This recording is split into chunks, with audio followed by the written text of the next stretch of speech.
So this is where I live, under the grandeur of the sadly waning Comox Glacier on the east coast of Vancouver Island. And this is an account of our community's journey, or part of it, dealing with hate. In a minute you'll see a picture of Courtenay, which has about 25,000 people, and it's the service hub for the larger Comox Valley, which has about 65,000 folk. This is a long 20 seconds. Isn't that beautiful? I've actually walked on the top of that glacier, and it's getting smaller each year, but we're very fortunate. We live on in the gateway to Strathcona Park. You can see our estuary there. So yeah, that's Courtenay, and it's basically, it's on the traditional and unceded territory of the Comox people, and we say a lot of nice things about ourselves on our website. We talk about how vibrant it is. It's a great place to live, work, and play. And it really does look like a pretty wonderful place to live, although I think you can see a little bit of the air quality issues that are making the news these days as you look at that. And the next slide. Anyway, what I'm going to tell you about the next slide is that it really does seem like a nice place to live, but we've had, and I think most communities would have had this experience, we've had some dreadful things happen. In 2001, the Vancouver Gay and Lesbian Choir came over to perform, and the theater that they were performing in was pepper sprayed at the start of the performance. We had an incident of neo-Nazi graffiti being spray painted on the local United Church. We had a high school student who started a national Kick a Ginger Facebook campaign. And we've had other things like that happen, which I would contend are not unusual. There are things like this happening in all communities. So in the mid-2000s, the Attorney General's Ministry asked our Community Justice Center to launch the development of a critical incident protocol process. And so this started about 2 to 3 years of community development work where all of the agencies in the community were brought together. You see the fire trucks, you know, first responders, critical incidents, similar sort of process. What do we do if there's an incident of hate in the community? So this development process went on for a couple of years, and it led up to about 45 community organizations, all the local governments, with the exception of one, signing on. And here you see our patron, the Honorable Iona Campanola, congratulating Andy Everson from the Comox Band, who designed the logo. Andy also designed the logo for the Idle No More movement. And that's retired Senator Lois Wilson, who was a guest speaker at the witnessing event. Wonderfully moving event. When I went there and I saw the people who came from marginalized communities who were so grateful that they were being acknowledged with this opportunity to sign on. Sadly, Courtenay voted against, not once, but twice. I wasn't on council at the time, but as a member of the board of the Justice Center, had the opportunity to go with our president and ask them a second time to sign on. You know, a plea that we'd been so moved by the ceremony, but lo and behold, look what happened the very next day. The news broke that Jay Phillips had been assaulted in a violent racist attack, 3 young men in a pickup truck, captured on video. It went viral.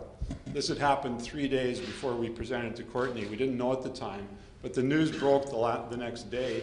It went viral, it went around the world. La Prensa, that's the national newspaper in Cuba. But what a dreadful public relations nightmare for the city, because of course the news stories connected the incident and the fact that Courtenay had refused to sign on to this protocol. But lo and behold, the next day after the press broke, through the miracle of social media, 1,000 people come out and rally in our local square and say, no, that's not what this community is about. This is not a place where we tolerate acts of hate.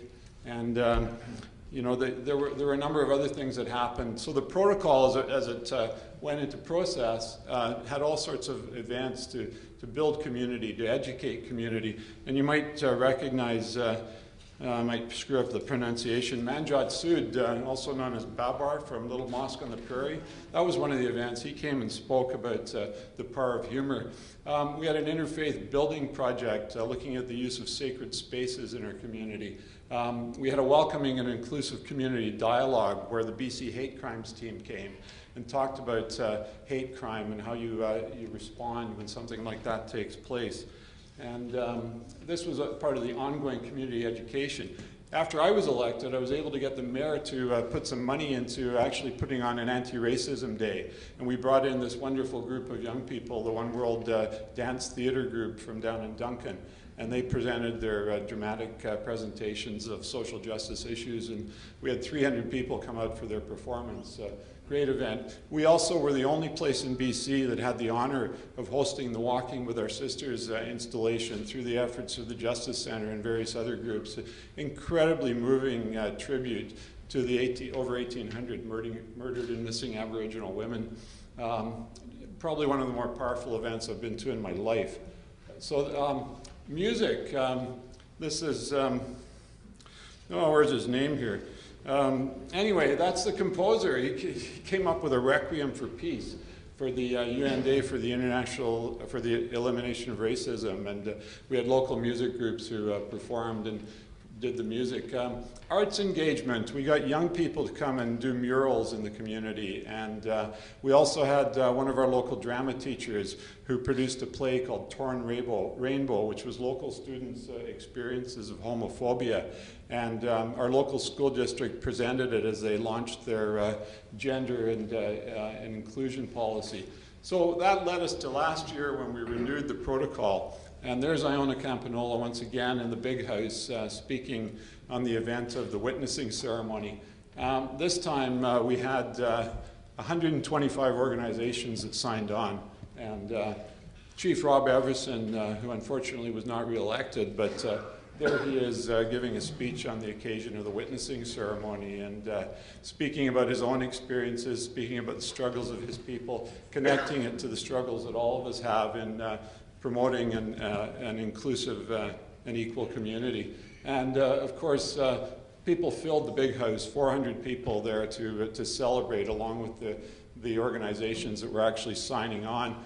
And in the big house, when they dance, the Comox people dance in a counterclockwise tradition or direction, and that symbolizes winding up the world.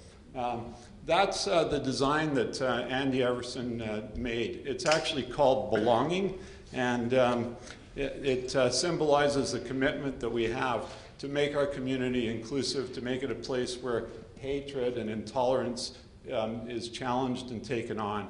And it's a wonderful tribute. And it was actually presented to our City Council, which I'm proud to say has now signed on. And there we are basically celebrating the fact there's Councillor Frisch, who's in the back of the room on the left, and our mayor who attended the ceremony with me. He voted against it the first time around, but man, there's the power of electing a progressive council and the kind of change you can make. So.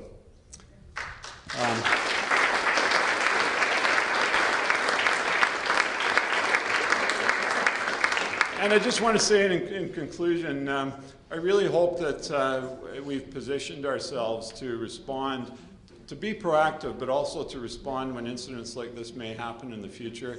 And that's one way that we can counter what seems like the ascendancy of those who would promote hatred in our communities. And we're standing up and saying, no, we won't take it. Thank you very much.